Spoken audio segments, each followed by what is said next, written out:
Bahagyang tumaas ang bilang ng firecracker-related injuries na dinala sa East Avenue Medical Center ngayon kumpara noong nakaraang taon.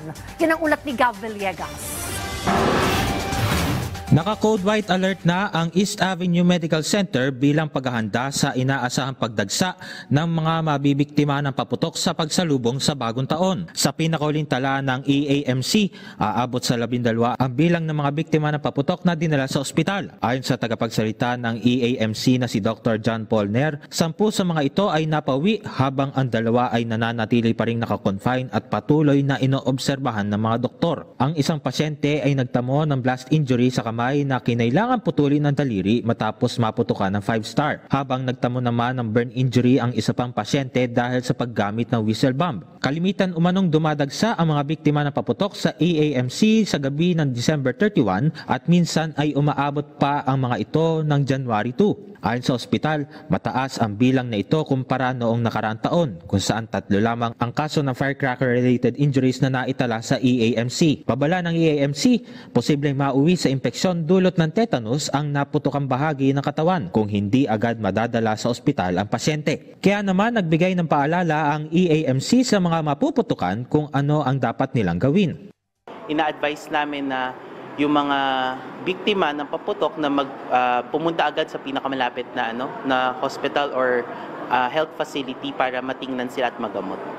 Maliban sa mga biktima ng paputok, binabantayan rin ng EAMC ang kaso ng mga na-stroke. Ayon sa datos ng DOH mula December 22, aabot na sa 103 ang bilang ng mga na-stroke at inatake sa puso. Ang labis sa pag-inom ng alak at pagkonsumo ng pagkain ang isa sa mga tinitignan dahilan sa pagkakaroon ng holiday heart syndrome.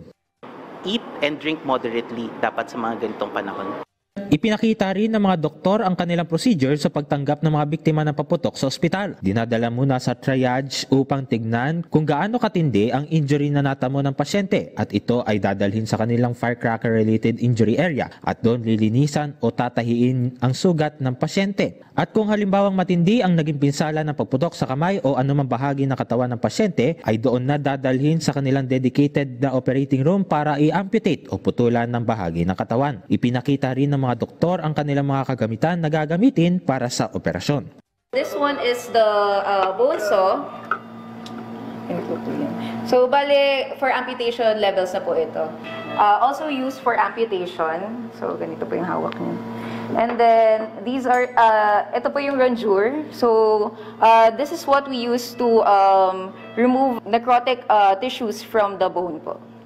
And then this is called the bone file. So this is what we use to refine the edges of the bone, whether it is fractured or amputated. And this is the pin cutter po. Since we usually use the pins to